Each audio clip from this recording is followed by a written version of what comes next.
Today I'm gonna show you how to repair my iPhone 6s Plus. The back camera is shaking, as you can see. Look at that. Yeah, it's terrible.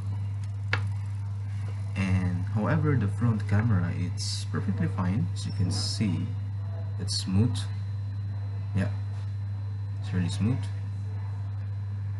Yeah, it's really smooth. The only thing you need is a magnet. I'm using my name badge on it, and there's a magnet on it. And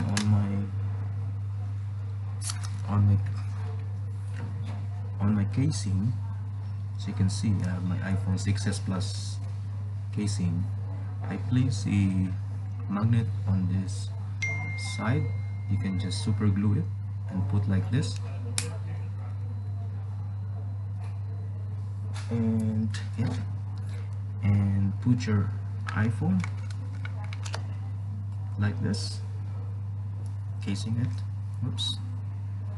Okay, casing it. Then let's try the camera, back camera, if it's working or not. If it's fixed, as you can see, without this, you can see it's shaking. I put on, it's working. Alright.